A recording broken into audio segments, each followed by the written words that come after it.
Y ahora quiero que me acompañen a Santiago, la carta del apóstol Santiago, el capítulo 4 y el verso 4. Oh almas adúlteras, ¿no saben que la amistad con el mundo es enemistad contra Dios? Cualquiera pues que quiera ser amigo del mundo se constituye enemigo de Dios. Cualquiera pues que se haga amigo del mundo se constituye enemigo de Dios. ¿Pero qué es ser amigo del mundo? Vivimos en una generación que ha perdido su identidad.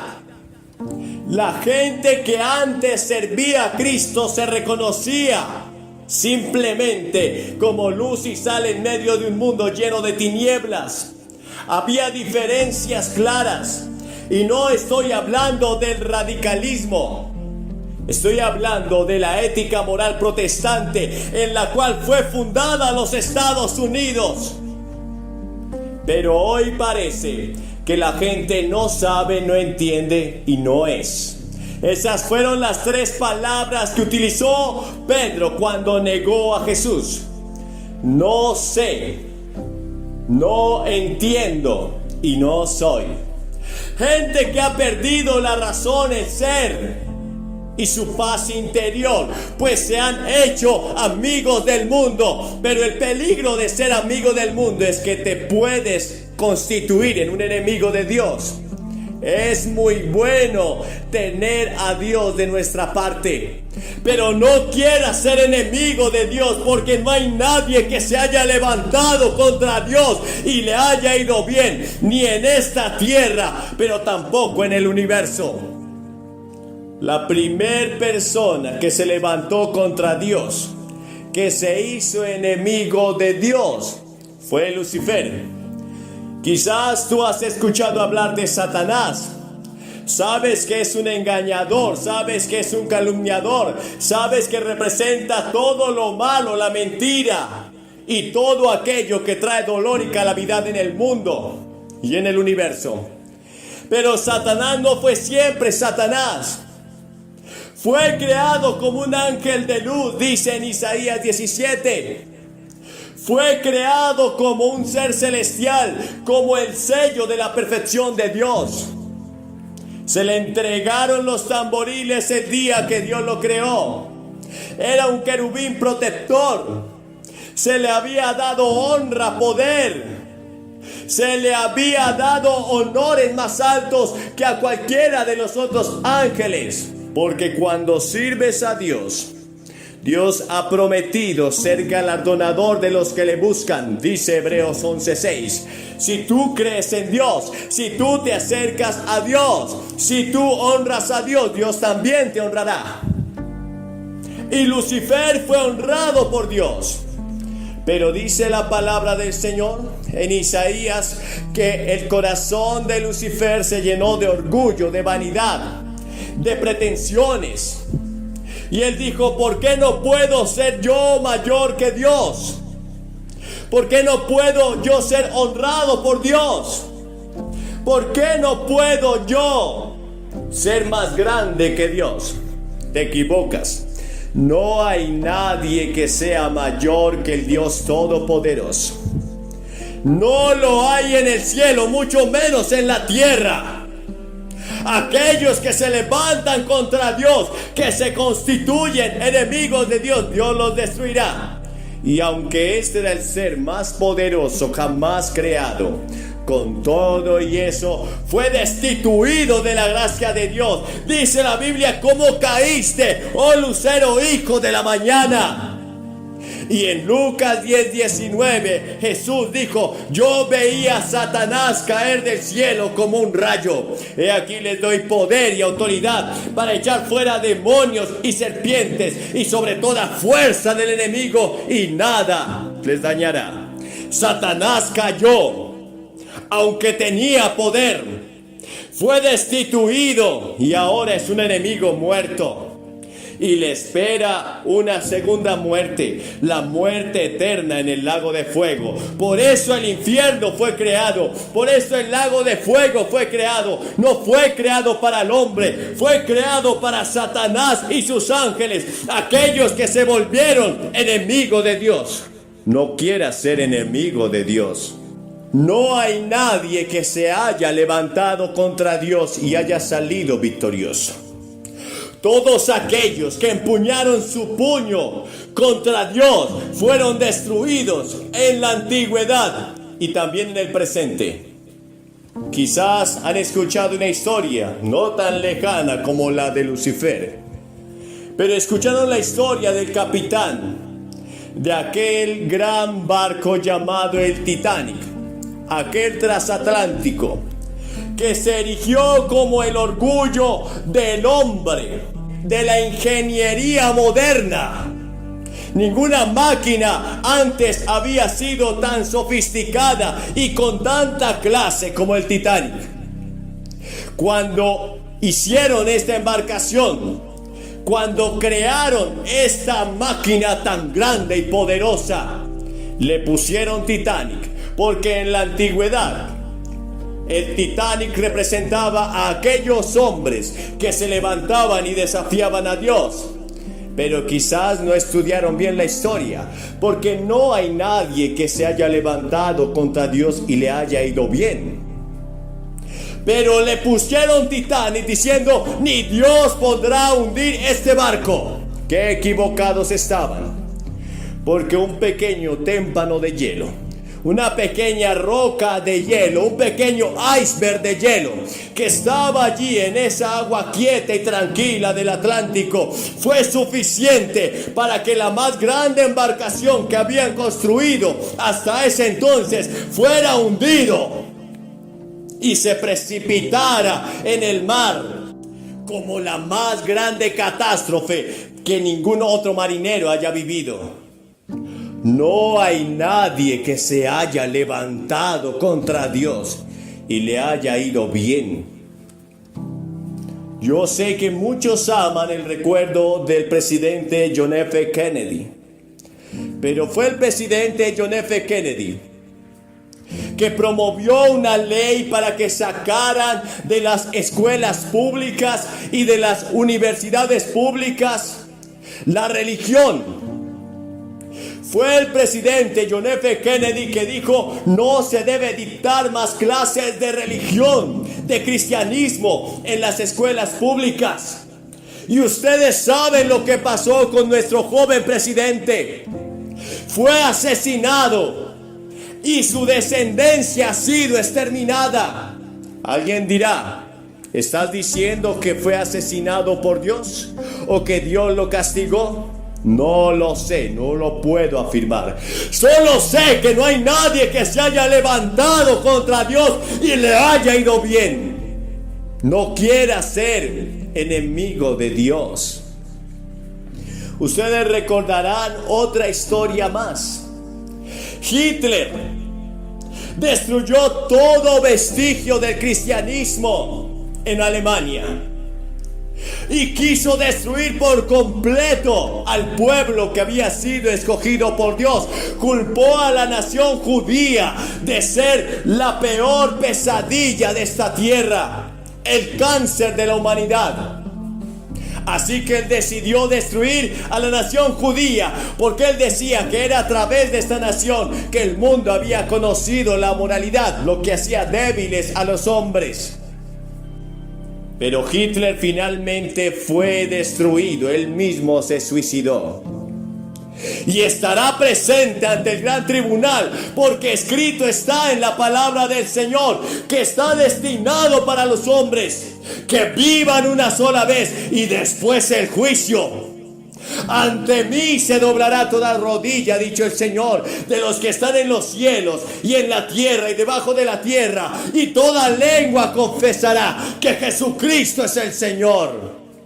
Un día veremos a Stalin allí, arrodillado ante Jesús, el mismo Stalin que destruyó a toda la iglesia cristiana en Rusia, El mismo Stalin que destruyó catedrales católicas, ortodoxas y persiguió todo vestigio de la idea de Dios en su país.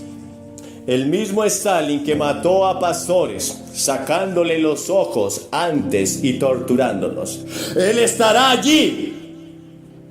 Porque solo ha habido un hombre que ha muerto y ha resucitado para siempre. En la Biblia aparecen personajes que murieron y resucitaron como Lázaro, pero Lázaro volvió a morir. Pero solo hay uno que al tercer día se levantó. Él mismo declaró: pueden destruir este templo, pero en 3 días lo construiré, lo levantaré.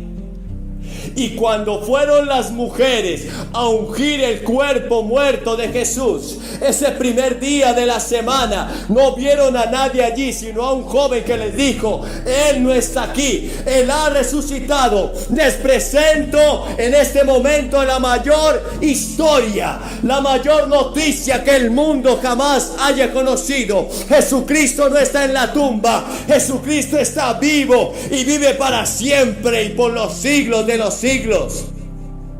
No quieras pelear contra Dios, no quieras ser un enemigo de Dios. Y tú dirás: ¿qué debo hacer? O mejor, ¿cómo debo comportarme para no llegar a ser un enemigo de Dios? Lo que leímos allí en Santiago dice: cualquiera que se haga amigo del mundo se constituye enemigo de Dios. Pero quiero que vayan a la primera carta del apóstol Juan, y allí nos dará un listado más grande. Lo que Dios dice de aquellos que se constituyen enemigos de Dios. Primera de Juan 2:15 dice: no améis al mundo, ni las cosas que están en el mundo. Si alguno ama al mundo, el amor del Padre no está en él. Pero ¿qué es amar al mundo? Verás, constantemente los seres humanos han empuñado su ira contra Dios. Constantemente el hombre ha intentado ser totalmente independiente de Dios. La idea del cristianismo nunca caló en el corazón de nadie. Dios ha provisto milagrosamente que su nombre persista y prosiga por los siglos de los siglos. Primero fueron perseguidos por los romanos. Después fueron perseguidos por los que querían sincretizar la iglesia cristiana con las religiones paganas del mundo. Después todos aquellos que quisieron protestar en lo que ellos llamaron la nueva religión mundial o católica, ellos fueron destruidos en la hoguera, como John Wycliffe, como Juan Calvino y otros más. Algunos no fueron muertos en la hoguera, escaparon, como Martín Lutero. Pero siempre hubo persecución, porque el mundo se va tras las modas. Hemos vivido modas revolucionarias. Hemos vivido modas marxistas y comunistas. Hemos vivido modas de las ideologías. Y cada día el hombre intentará alejarse de Dios por medio de las modas. Y el Señor dice: cualquiera que ame al mundo, que ame esas modas, que ame esas filosofías, se constituye enemigo de Dios. Y el amor del Padre no está en él. Porque todo lo que hay en el mundo, los deseos de la carne, los deseos de los ojos, la vanagloria de la vida, no proviene del Padre, sino del mundo. ¿Sabías que cuando Jesús enfrentó la tentación que se describe en Mateo capítulo 4, Jesús fue tentado a través de los deseos de su carne, los deseos de sus ojos y la vanagloria de la vida? Los deseos de su carne fue cuando tuvo hambre, cuando él necesitaba alimentar su cuerpo. El deseo era natural, biológico. El deseo era legítimo, pero Satanás quería que fuera alimentado de una manera incorrecta. El deseo era natural, pero la manera de suplir ese deseo no era lo adecuado. Porque todo lo que hay en el mundo, los deseos de la carne, los deseos de los ojos, a Jesús se le ofreció poder, se le ofreció reino, se le ofreció gloria.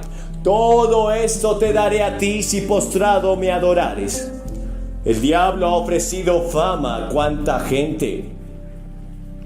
¿Cuántos artistas, cuántos cantantes, cuántos actores, cuántos políticos han vendido su alma a Satanás por la fama, el poder y el placer? La vanagloria de la vida.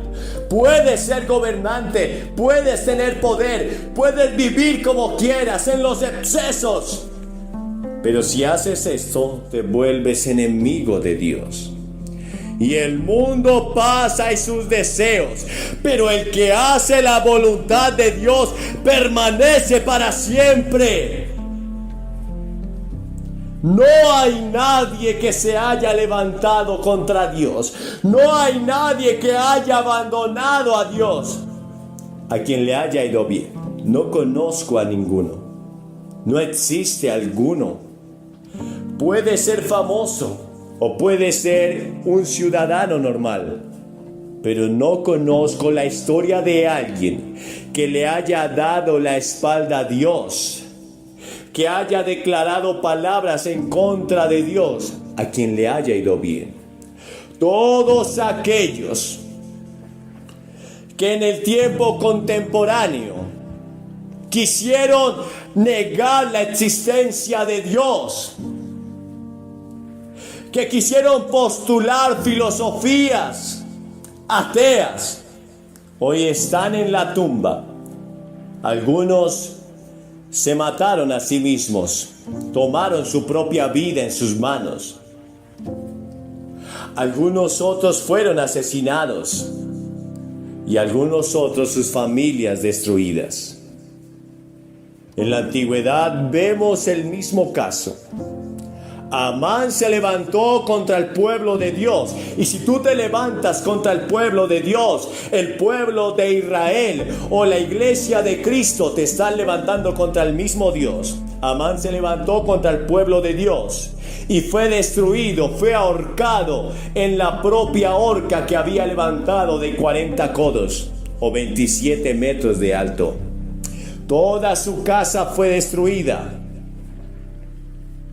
El pueblo de Amalek se levantó contra Dios y todo el pueblo fue destruido. No hay nadie que se haya levantado contra Dios. No hay nadie que se haya hecho enemigo de Dios. Ahora, algunos lo hicieron razonando totalmente. Deliberadamente lo hicieron. Declararon ser enemigos de Dios. Pero otros, sin darse cuenta, se están haciendo enemigos de Dios al amar el mundo y sus deseos. Muchos líderes cristianos están trayendo las modas del mundo a la iglesia. Y no hay diferencia ahora entre aquellos que sirven a Dios y aquellos que no les sirven. Hay muchos cristianos que practican el juego, que beben alcohol, iglesias donde hay un lugar donde están los fumadores. Todo esto es el amor al mundo. Iglesias mismas que se han hecho enemigos de Dios. ¿Alguien dirá, su iglesia puede ser su enemigo? Quiero decirte que sí. Ahora vayan a Apocalipsis 2:14. Pero tengo unas pocas cosas contra ti, que tienes ahí a los que retienen la doctrina de Balaam, que enseña a Balac a poner tropiezo ante los hijos de Israel, a comer de las cosas sacrificadas a los ídolos y a cometer fornicación. Y también tienes a los que retienen la doctrina de los nicolaitas, las cuales yo aborrezco, dice el Señor. Por tanto, arrepiéntete, pues si no, vendré a ti pronto y pelearé contra ellos con la espada de mi boca. Dios se puede levantar contra ti como si Él fuera tu enemigo. Hay que tener en estos momentos un espíritu de contrición y reverencia. No quieras que Dios sea tu enemigo, pero Dios te ama. Y estas palabras, aunque parecen duras, han sido dadas para que Dios pueda hallar en ti arrepentimiento, humildad y reconocimiento.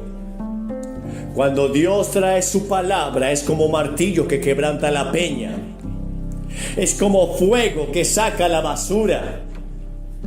Si hoy has hallado que en ti hay vestigios de amor hacia el mundo, si te has hecho amigo del mundo y quieres arrepentirte y quieres decirle: Señor, perdóname, límpiame, lávame de toda maldad, yo te invito a orar conmigo hoy y que puedas tomar en tu boca estas palabras y decirle: Señor, perdóname. Vamos a orar. Padre, en esta hora reconocemos que necesitamos tu gracia y tu perdón. Quizás, Señor, sin darnos cuenta, hemos permitido que el mundo y su amor, las cosas malas y perversas que hay en el mundo, sus modas, permeen nuestra vida y corazón. Pero hoy te pedimos perdón. Limpia nuestra mente, limpia nuestro corazón, lava nuestra alma. Ayúdanos a discernir lo que es correcto, lo que es justo, y obra de tal manera que podamos afirmarnos en ti. Te lo pedimos, Padre, en el nombre de Jesús. A ti sea la gloria por los siglos de los siglos. Amén. El éxito de un hombre o una mujer de Dios no depende de las circunstancias alrededor de él. Noé predicó durante más de 120 años y no ganó absolutamente a nadie, excepto a su familia. Si lo midiéramos por los números de hoy, como muchas veces se mide a los evangelistas, a los pastores de hoy en día, entonces serían fracasados.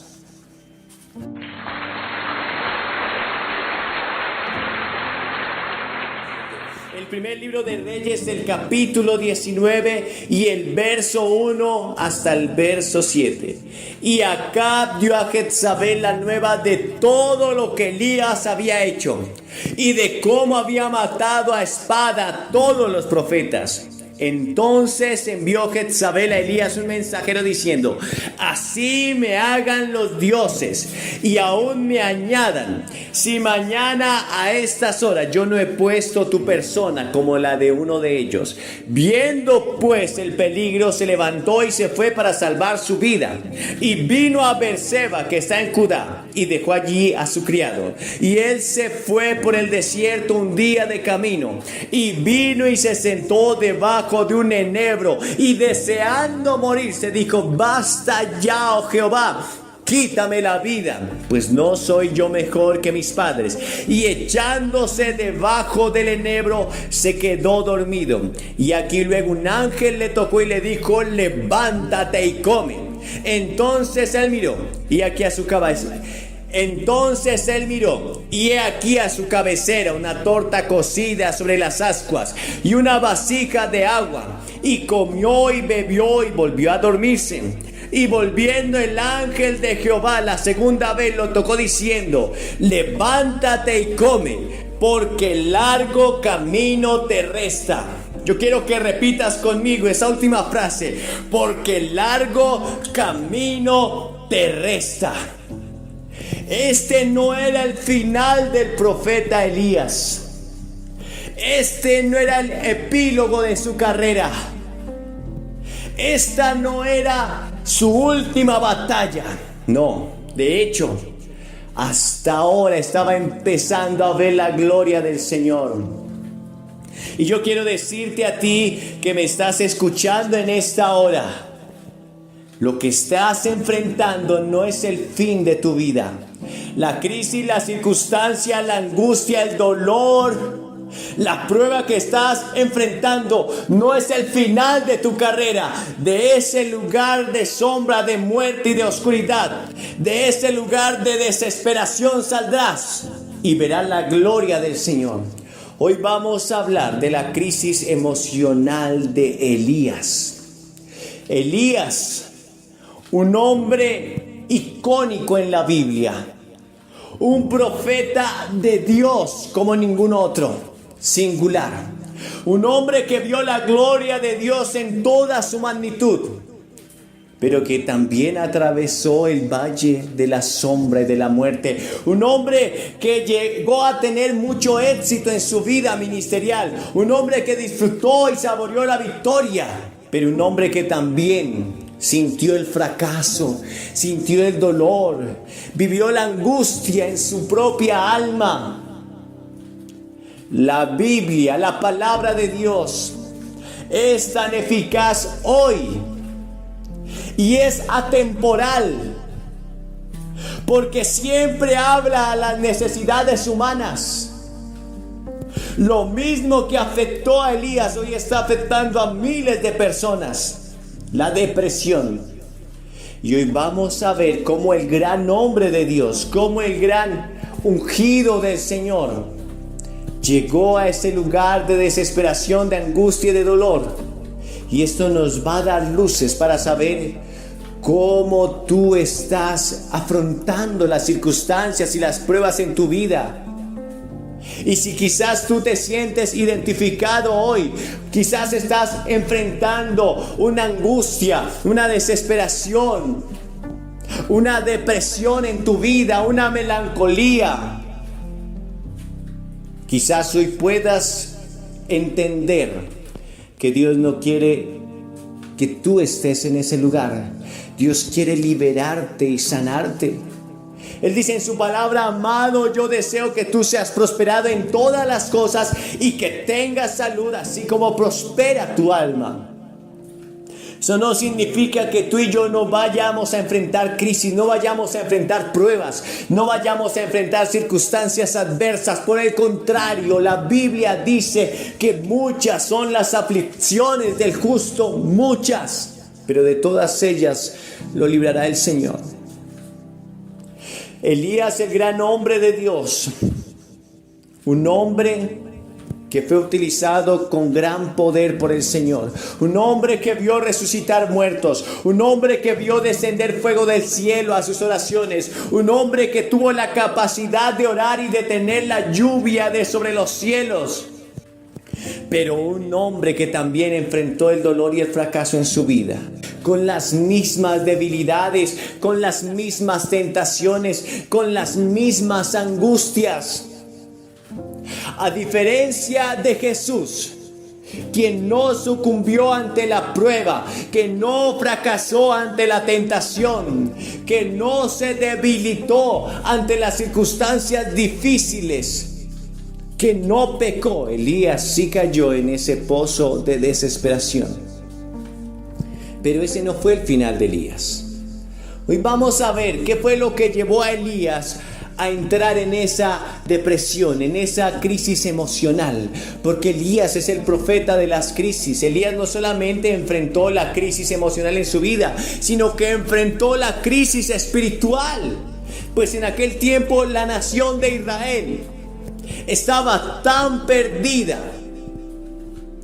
que no sabían si el Dios verdadero era Baal o era Jehová. No tenían la capacidad de discernir la verdadera religión. Y fue en ese tiempo que apareció este hombre, este gran hombre de Dios, que podríamos llamar en nuestros días un excéntrico, un hombre que vestía con una piel de camello, y un cinturón de cuero en su cintura. Un escarpado hijo del desierto. Pero Elías también afrontó la crisis económica de la necesidad, pues durante su tiempo no llovió. Y acuérdense en que en Israel se cultivaba la tierra, se sembraba trigo, se sembraba cebada, pero también era un pueblo ganadero. Pero aún en esa crisis de sequía se acabó todo. Así que Elías también afrontó la crisis económica. Pero Elías también afrontó la crisis familiar, pues cuando fue acogido por esa viuda y por fin tuvo un hogar, el hijo de esa viuda murió y hubo dolor y hubo angustia. Elías es el profeta de las crisis. Pero en medio de esas circunstancias siempre Dios actuó a favor de Elías. Y a pesar de que un día Elías estaba sumido en su más grande derrota y fracaso, no por eso dejó de ser llamado el profeta de Dios. No por eso dejó de ser llamado el Hijo de Dios. No por eso dejó de ser llamado el ungido de Dios. Porque no hay prueba, no hay circunstancia, no hay adversidad, no hay ninguna lucha que estés enfrentando que pueda definirte como persona. Tú no eres el resultado del fracaso, ni de la angustia, ni del dolor. Tú eres lo que Dios dice que eres. Y si tú aceptaste a Jesucristo en tu corazón, entonces tú eres un hijo, una hija de Dios. Y así como ese hijo pródigo nunca dejó de ser hijo, a pesar de que llegó a caer muy bajo, tú sigues siendo su hijo. Y el valor de ser hijo lo ha dado el Señor Jesucristo derramando su sangre por ti. Esa es tu valía, ese es tu valor. Pero este gran hombre de Dios experimentó el fracaso, experimentó el dolor, experimentó el miedo. Él experimentó el gran poder de Dios, pero no fue exento, pues era un hombre sujeto a pasiones semejantes a las nuestras. Yo quiero que veamos qué fue lo que llevó a Elías a estar en ese lugar de oscuridad emocional, a estar en ese hoyo, en ese lodo, en ese hueco de desesperación. Porque quizás algunos de ustedes puedan estar enfrentando una crisis emocional. Y quizás los mismos pasos que dio Elías hacia esa crisis emocional ustedes los están dando. Y el Señor quiere librarte de esas crisis emocionales. El Señor quiere librarte de ese lugar de angustia y de dolor. Como dijo el salmista David en el Salmo 40. Pacientemente esperé a Jehová y Él se inclinó a mí. Y oyó mi clamor y me hizo sacar del pozo de la desesperación y del lodo cenagoso. Puso mis pies sobre peña y enderezó mis pasos. Dios tiene una respuesta para ti. Dios tiene una respuesta para ti en esta hora. Él dice en su palabra que no nos ha venido ninguna tentación que no sea humana, pero fiel es el Señor que juntamente con la tentación proveerá la salida para que pueda resistir. Primera de Corintios 10:13. Así que quiero que comencemos a leer en el capítulo 19 qué fue lo que pasó con Elías. ¿Qué fue? ¿Qué circunstancia lo llevó a refugiarse en esa desesperación y angustia? El verso 1 dice: Acab dio a Jezabel la nueva de todo lo que Elías había hecho y de cómo había matado a espada a todos los profetas. Acab era el rey de Israel. De hecho, la historia bíblica nos enseña que Acab fue el peor de todos los reyes de Israel. Nunca antes ni después de él hubo otro rey tan malo y tan perverso. Acab se casó con una mujer llamada Jezabel, que era hija de Baal, una sacerdotisa de Acera, una hechicera, una bruja. Y esta mujer inclinó a Acab a servir a Baal y a servir a la diosa Acera. y a construir templos donde sacrificaban a niños inocentes, donde derramaban sangre inocente. Esta mujer hizo que el ejército de Israel persiguiera a los profetas y los matara, y que todo el pueblo llegara a estar tan cautivo en su pecado que habían perdido todo discernimiento de qué era lo bueno y qué era lo malo, de cuál era el Dios verdadero y cuál era el falso Dios. Esa era la situación de Israel en ese tiempo, y allí fue cuando apareció este gran hombre de Dios llamado Elías, que enfrentó al rey, que enfrentó al ejército, que enfrentó a Jezabel, que enfrentó a todo el pueblo. Pero aquí ocurrió algo. Cuando esa situación está así, Elías aparece. Elías le dice a Acab: no va a llover sobre la tierra, sino por mi palabra. Y Elías oró para que no lloviera sobre la tierra, y por 3 años no llovió. La sequía fue tan grave que acabó con todos los cultivos, que acabó con todas las manadas de ganados y de ovejas, y hubo una crisis tremenda en Israel. Finalmente, cuando reaparece Elías le propone un reto a Acab. Le dice: subamos al monte Carmelo, construyamos 2 altares, pongamos allí la leña, pongamos allí los becerros para el sacrificio, pero no vamos a poner fuego, vamos a clamar. Ustedes clamarán a su Dios Baal. Usted ponga a sus profetas de Baal a clamar, y el Dios que responda por el fuego, este es el verdadero Dios. Acab aceptó el reto. Así que Acab reunió a los profetas de Baal 450, a los profetas de Acera 450, y a todo el pueblo en el monte Carmelo para el gran desafío. Y comenzaron desde la mañana, desde la hora primera hasta la hora 9 de la tarde, a clamar a su Dios.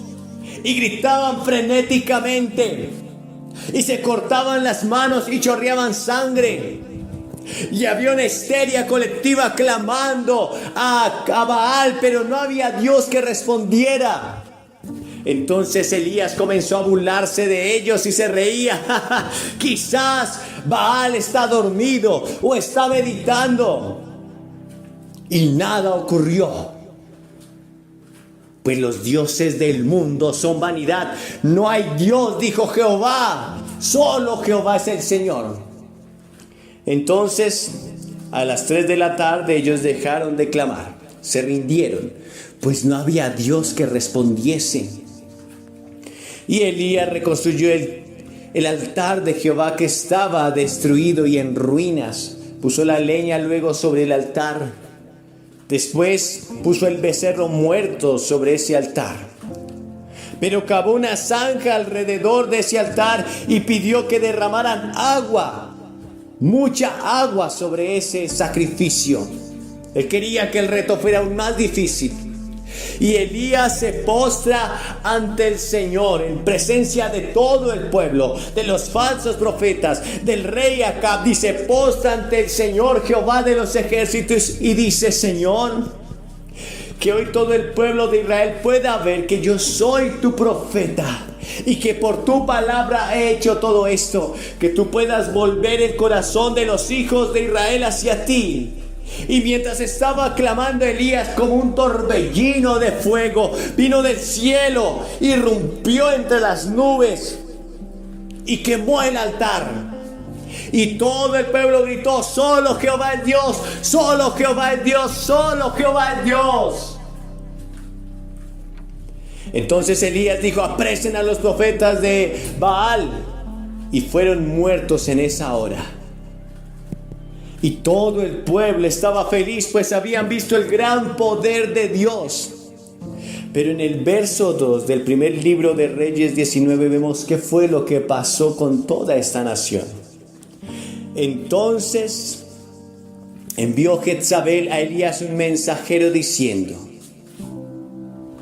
Elías creía que después de ver este milagro, porque luego que Elías ora por fuego, Elías también sube a la cumbre del monte Carmelo y ora por lluvia. Y aunque no había llovido sobre la tierra por más de 3 años, Elías ora y viene la lluvia como nunca antes había llovido en Israel.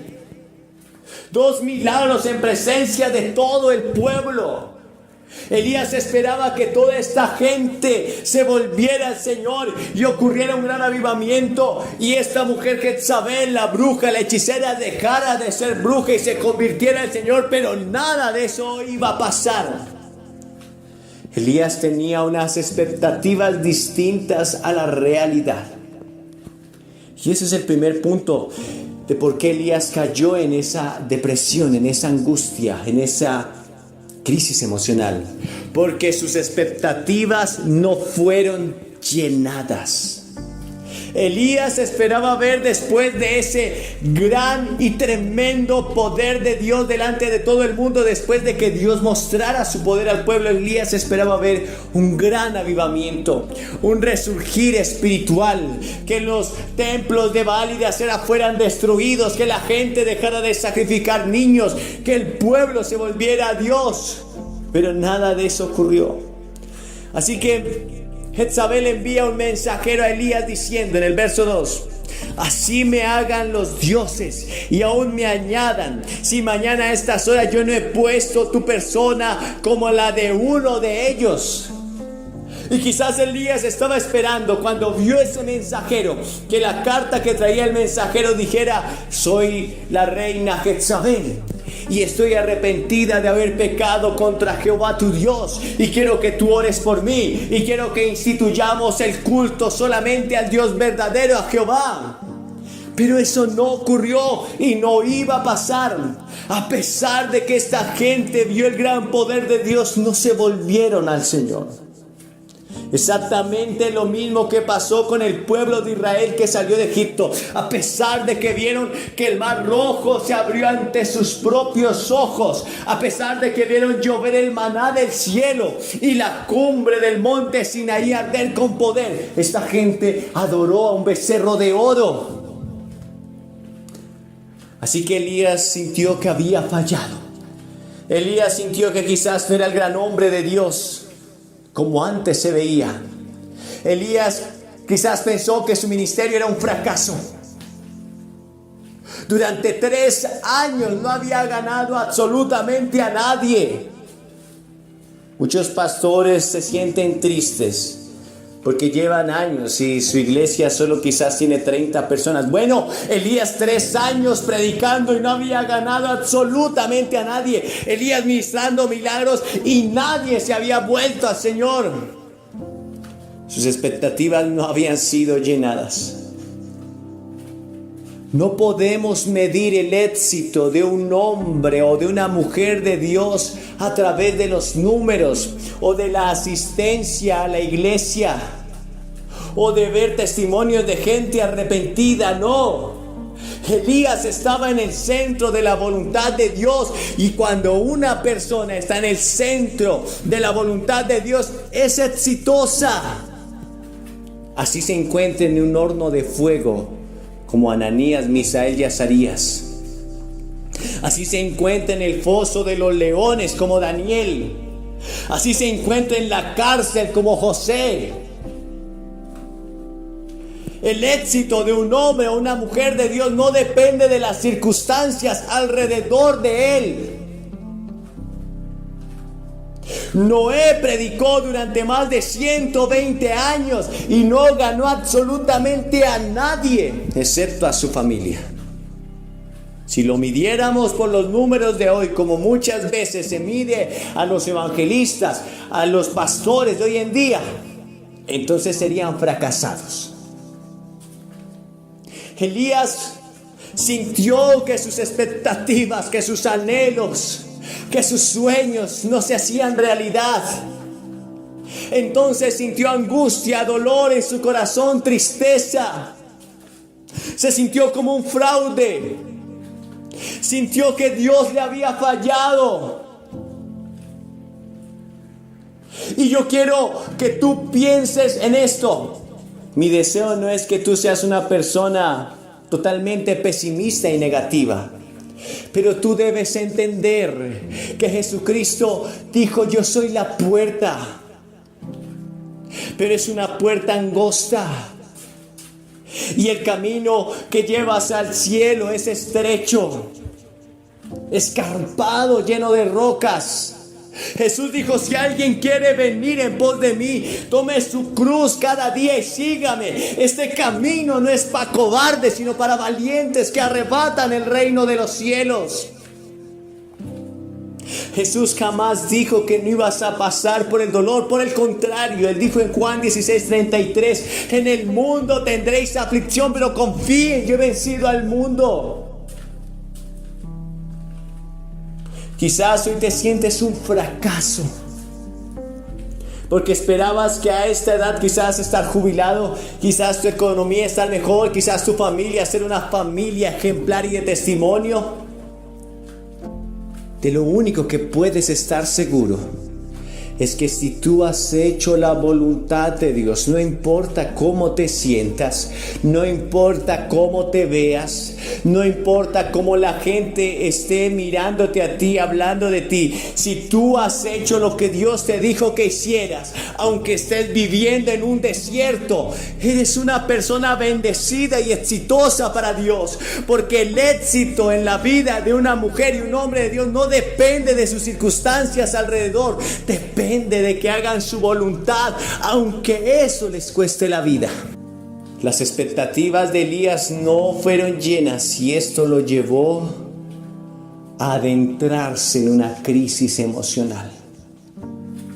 Pero tú debes entender que es que el evangelio que se predica hoy en día es un evangelio barato, un evangelio de compra y venta. Pero no es el evangelio verdadero, porque la buena noticia no depende de las cosas que Dios te va a dar cuando vengas a Cristo. No es que Él te va a dar muchas cosas materiales, no. La buena noticia es que Cristo murió por ti, por tus pecados, que has pasado de muerte a vida, que tus pecados son perdonados y que Él está preparando una morada eterna y celestial. La buena noticia es que antes Dios te veía como un pecador, como lo más vil y menospreciado de la tierra, pero ahora te ve como su hijo. Y aunque Dios desea que tú seas prosperado en todas las cosas, Él también dice que vas a ser probado. Que así como el fuego se prueba con oro, vuestra fe debe ser probada. Y aún resistir hasta las lágrimas.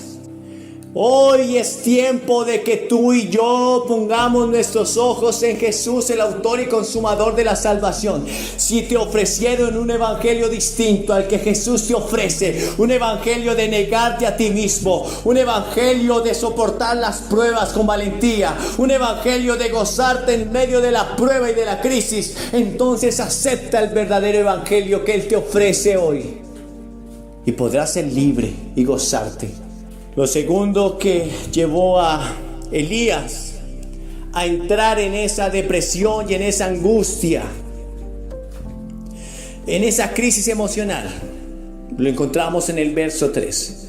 Viendo pues el peligro, se levantó y se fue para salvar su vida. Escuchen esto. Una amenaza. Y fue la amenaza de una mujer. Y ni siquiera ella vino en persona. Envió un mensajero. Hizo que Elías viera un gran peligro para su vida. Pero esperen un momento. Solo unas horas atrás Elías había enfrentado a un rey. Había enfrentado a un ejército. Había enfrentado a más de 800 profetas. Se había puesto ante todo un pueblo, al pueblo de Israel, y no tuvo miedo. Pero aquí Elías, a una carta, a un mensajero, Elías vio un gran peligro para su vida. Lo segundo que llevó a Elías a entrar en esa crisis emocional fue exagerar lo malo en su vida. Fue exagerar la crisis en su vida, fue exagerar la prueba en su vida, fue exagerar la angustia en su vida. Ahora, los seres humanos por naturaleza tenemos la tendencia a exagerar lo malo. Yo siempre me pregunto, ¿por qué no exageramos lo bueno? ¿Por qué no exageramos las cosas buenas en nuestra vida? ¿Por qué exageramos siempre lo malo? No era cierto que esta mujer podía tocar al profeta, pues era el ungido del Señor. Y si Dios le había hecho resistir, y si Dios la había guardado durante más de 3 años, porque el rey de Israel durante esos 3 años buscaba a Elías para matarlo, y si Dios la había cuidado y guardado, y si Dios le había dado la capacidad de enfrentar a Israel, de enfrentar al rey, al ejército y a todos, tampoco iba a permitir que esta mujer le tocara. Pero Elías exageró. Una cosa lo llevó a la otra. Sus expectativas no habían sido llenas, y ahora comenzó a exagerar todo lo malo en su vida. La gente tiene la tendencia a exagerar con su salud. Quizás sienten un pequeño resfriado y creen que ya se van a morir de un ataque de asma. Tenemos la tendencia a exagerar lo malo. Quizás escuchamos una noticia de un nuevo virus por ahí en la televisión y decimos, va a haber una cuarentena mundial y miles van a morir. Exageramos lo malo. Pero nosotros, como hijos de Dios, debemos tener cuidado y acordarnos que nuestra guía y nuestra lámpara en este mundo lleno de tinieblas es la palabra del Señor. Y dice en el Salmo 119 y verso 105, lámpara es a mis pies tu palabra y lumbrera mi camino. No podemos caminar simplemente con nuestros ojos naturales. Debemos discernir más allá a través de la Biblia. El mundo puede enfrentar muchas crisis, y la Biblia dice en Isaías 66 que aunque tinieblas cubran la tierra, sobre nosotros va a amanecer Jehová y sobre nosotros será vista su gloria. Los hijos de Dios debemos mirar con los ojos del Señor. Cuando Jairo le pidió a Jesús que viniera a orar por su hija que estaba a punto de fallecer, vinieron otros de su misma casa y le dijeron a Jairo, no molestes más al maestro, pues tu hija ya ha muerto. Y Jesús le dijo, no temas, ella no está muerta, solo duerme. Jairo se aferró a esa palabra de Jesús, y Jesús entró a la casa y echó fuera a los que estaban llorando, echó fuera a los que estaban quejándose, echó fuera a los que estaban lamentándose, y oró por esa niña, y la niña resucitó. Debemos hoy pedirle al Señor que nos ayude a hablar con sus palabras, a mirar con sus ojos, a discernir las circunstancias a través de su palabra, a no exagerar lo malo en nuestras vidas. Sí, quizás estamos enfrentando crisis, sí, quizás estamos enfrentando situaciones difíciles, sí, pero nosotros tenemos un ancla segura que es nuestra fe en Cristo Jesús. Y mientras Cristo esté vivo hay esperanza. Y les tengo una noticia: Cristo es el que venció a la muerte, el Rey de Reyes, el Eterno, el que vive para siempre y por siempre. Aleluya. Así que nosotros hoy debemos tener la capacidad de discernir y actuar como Dios quiere que actuemos en medio de las circunstancias. Quizás tú estás mirando a tus hijos y estás exagerando su conducta. Quizás tu hijo no te quiso obedecer en algo y tú ya dices es un rebelde. Quizás tú ves a tu esposo y estás exagerando sus conductas. Hoy te invito a que los veas a través de la fe, a través de la palabra del Señor, a que profetices sobre ellos palabras de vida y no de muerte. Pero quiero que veamos luego lo tercero en la vida de Elías que lo llevó a estar en esa crisis emocional. Y él dijo en el verso 4, en la parte B, dice: basta ya, oh Jehová, quítame la vida, pues no soy yo mejor que mis padres. Lo tercero que hoy quiero que veamos fue que Elías comparó sus debilidades con las fortalezas de otros. Es injusto que tú compares tus debilidades con las fortalezas de otros, porque todos nosotros tenemos debilidades. Unos batallan, unos luchan con unas cosas y otros en otras. Pero eso no quiere decir que unos sean mejores que otros. Jesús no nos ve mejores por nuestras conductas hacia Él. Si fuera por nuestras obras, seríamos como un trapo de inmundicia, dice en Isaías 1:17. Él nos ve y nos puede ver solo a través de su sangre bendita. Eso es lo que nos da valor. Pero Elías comparó en su momento de crisis, en su momento de más angustia, en su momento más bajo, comparó sus debilidades con las fortalezas de otros. Y eso quizás está pasando en tu vida y en mi vida. Quizás una madre se compara con otra madre. Y una madre dice: es que esa otra mujer no es como yo. No es una mujer rencillosa, cantaletosa. La Biblia nos enseña que hay algunos pecados que se hacen patentes, pero otros no. Y creemos muchas veces y decimos: ay, si yo fuera como tal hermano, si yo fuera como tal predicador, si yo fuera como tal pastor, si yo fuera como tal hombre o como tal mujer de Dios. No, hermano. Si tú conocieras íntimamente a aquellos que para ti son los héroes en tu fe, en tu vida, entonces quizás te desilusionarías.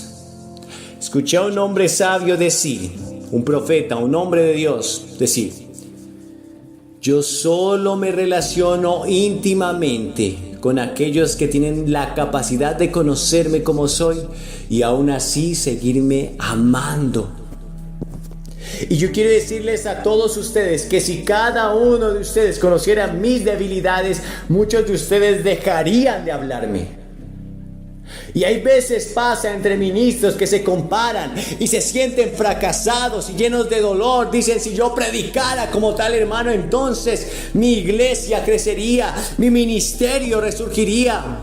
Si Dios me utilizara como este hombre, esta mujer de Dios, entonces quizás mi ministerio tendría una relevancia mayor en esta ciudad. ¿Sabes? Dios a cada uno nos dio talentos conforme a nuestra capacidad. Y lo importante aquí, tratar de pasar por encima de otros, no, lo importante aquí es que cada talento que haya sido puesto en tu vida esté sirviendo al Señor, esté rindiendo frutos para Dios, esté trayendo bendición y gloria al nombre de Dios. Si Dios te ha dado la capacidad de barrer el templo donde se congrega la iglesia, siéntete feliz y dichoso, porque si eres fiel en lo poco, Dios te pondrá en lo mucho. Pero si Dios te ha dado una gran capacidad para predicar y no lo haces, entonces siéntete fracasado y con dolor. Porque mucha gente quizás se perderá. Habrá gente que se salve porque tú barras la iglesia, porque tú barras el templo donde se congrega la iglesia. Y habrá gente que se pierde. Así que aunque tú mismo o yo mismo haya fracasado a causa de mis decisiones, hay esperanza para nosotros hoy. El verso 7, y vamos a terminar en el verso 7 con la conclusión de este mensaje, pero también viendo la respuesta de Dios para Elías. Porque si Elías pudo salir de esa situación de desesperación y de angustia y de dolor, tú también puedes hacerlo en el nombre de Jesús. Dice que el Señor le habló a Elías, en el verso 7 dice, y volviendo el ángel de Jehová la segunda vez lo tocó diciendo, levántate y come, porque largo camino te resta. Elías se quedó dormido en medio de esa angustia, en medio de ese dolor. Y hay ocasiones donde parece que todo va a seguir así, es decir, hubo una resignación en la vida de Elías. Y hay personas que se resignan a vivir en medio de la tristeza y de la angustia y del dolor. Pero fue allí cuando Dios envió un ángel a fortalecer a Elías. Un ángel que le había llevado una torta, un ángel que le había llevado agua, que le había llevado comida. Y Elías comió y se durmió de nuevo. Pero luego el ángel lo volvió a levantar y le volvió a dar comida. Y le dijo, levántate porque largo camino te resta. Elías luego de esta situación dice que caminó 40 días y 40 noches hasta Horeb, monte de Dios. Allí se metió en una cueva. Y fue allí cuando Dios aparece de nuevo en la vida de Elías para sacarlo de esa situación. Elías estaba en esa cueva cuando de repente él oyó como un fuego abrasador venía y rompía las peñas. Pero dice la palabra de Dios que Jehová no estaba en el fuego. Luego del fuego vino un viento borrascoso que quebraba todo a su alrededor. Un gran viento fuerte y poderoso. Pero Dios no estaba en el fuego. Luego del fuego un terremoto que desbarataba todo a su alrededor. Pero Dios no estaba en el terremoto. Y después de eso, un silbo apacible y delicado. Cuando Elías oyó aquel silbo apacible y delicado, él salió de la cueva y se postró con el rostro a tierra, cubriendo su rostro, porque sabía que Dios estaba allí, que Jehová estaba en el silbo apacible.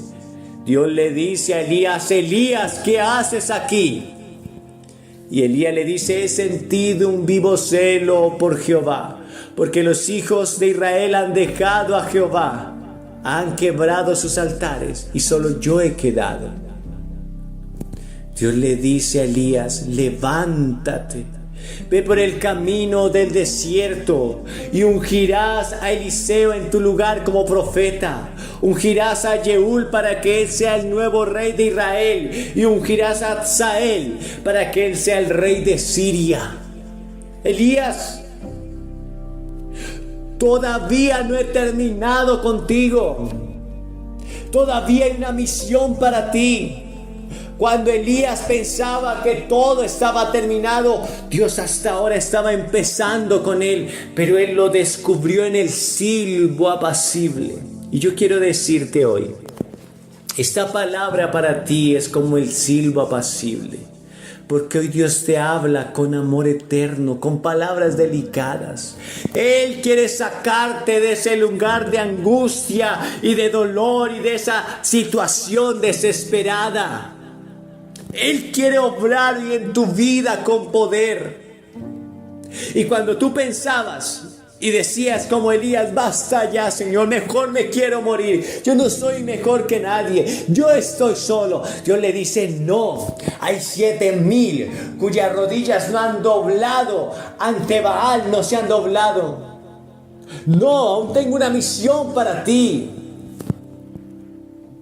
Dios hizo que la visión de Elías volviera a formarse de acuerdo con la fe de Dios, con las expectativas de Dios. Dios puso en orden las expectativas de Elías.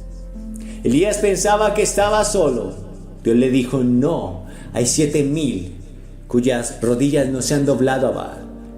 Elías creía que él era el último profeta y Dios le dijo: no, vas a ungir a un hombre tremendo que se va a llamar Eliseo, uno que será grande en Israel, que hará el doble de milagros de los que tú hiciste. Tú quizás creíste que tus hijos se van a perder y Dios dice: no, tu casa me servirá, tus hijos me servirán. Un día podrás decir, como lo dijo Josué en Josué 24:15: mi casa y yo serviremos a Jehová. Tú quizás pensaste que no había nada que hacer contigo y Dios dice: no, aún tengo cosas preciosas para ti. Levántate y vuelve por ese camino. Y quizás tú tienes que hoy discernir cuál fue el camino que te llevó a esa depresión. Quizás, al igual que Elías, hoy sientes que tus sueños se desmoronaron, tus expectativas no fueron llenas. Quizás, al igual que Elías, exageraste las cosas malas en tu vida. Quizás, al igual que Elías, tú necesitas volver a creer en lo que Dios te ha dado y no comparar tus debilidades con las fortalezas de otros. Pero si eso ha pasado contigo, hoy te digo: tienes esperanza en Dios, porque Dios sacó a Elías de ese lugar de desesperación, de ese lugar de angustia. Y Elías, el gran hombre de Dios, aquel que había sido ungido, aquel que había visto descender fuego del cielo, aún vería descender fuego del cielo por sus oraciones. Aquel Elías aún vería a hombres de Dios ser transformados por su palabra. Elías aún iba a ver que se iban a levantar algo llamado escuela de profetas. Elías aún iba a ver que Dios iba a levantar a un rey llamado Jehú, que iba a acabar con todo el culto idolátrico e iba a vengar la sangre de los profetas matando a Jezabel. Yo quiero decirte, tú, al igual que Elías, aún verás las cosas poderosas en tu vida. Si un día Dios manifestó su poder en tu vida, lo volverás a ver con tanto poder que te gozarás. Volverás a ver la gloria del Señor en tu vida. No es el final para ti, como el ángel le dijo a Elías en el verso 7. Largo camino te resta, largo camino te resta en el nombre de Jesús. Nombre de Jesús. Nombre de Jesús, nombre de Jesús, nombre de Jesús, nombre de Jesús, nombre de Jesús, nombre de Jesús.